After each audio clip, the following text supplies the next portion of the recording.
Hi, welcome to the Good News Ministries course, How to Turn Your Crosses into Resurrections. We all have crosses that we carry, burdens that weigh us down, challenges, trials, the heavy things of life, the problems we'd like to get rid of, the people we'd like to get rid of. All of these things are our connections to Jesus and the passion that he suffered for us on Good Friday. This course is going to be about connecting our crosses to the cross of Jesus, because what happened to him? After his cross came the resurrection, right? Every cross can lead to resurrection.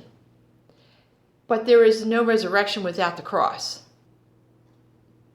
We're going to use the sorrowful mysteries of the Rosary as our guideline, our outline for how to connect our crosses to the cross of Jesus and to his resurrection, therefore. And the first one is what we're going to cover in this session. The first sorrowful mystery is the Garden of Gethsemane, when Jesus agonized over the decision of what lay before him. He knew ahead of time what he was facing. He felt our sins and the depth of the brokenness and evil that's in this world and in our lives. And he wanted to deliver us from this and heal us from this. But he also, in his humanness, wanted to turn away from it because it was hard, difficult, repulsive even. He knows what you are experiencing in your daily struggle to continue to pick up the cross and keep going.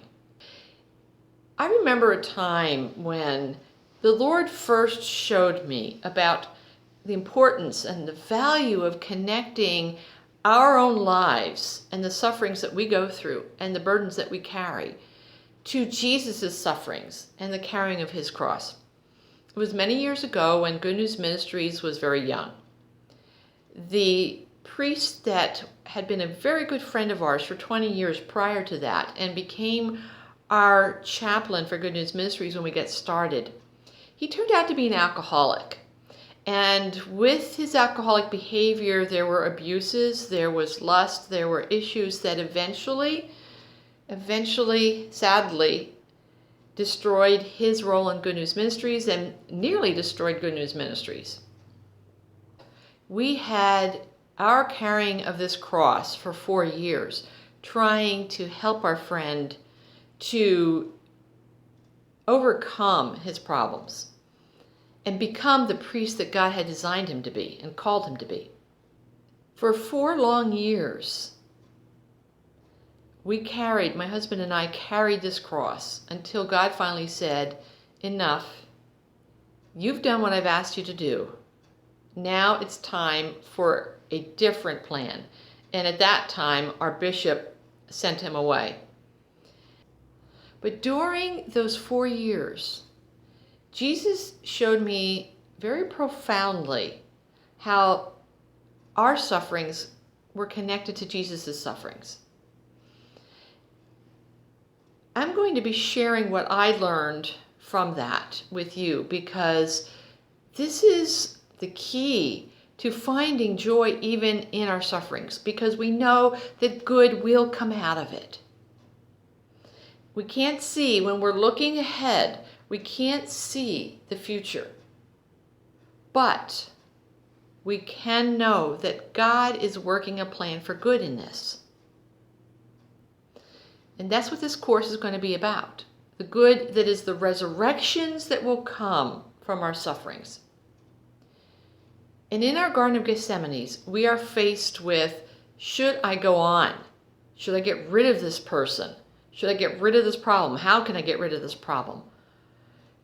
Should I even accept a hardship that's coming? a challenge that is being asked of me. When we go through this struggling of should I or shouldn't I? Can I get rid of or should I not get rid of this yet?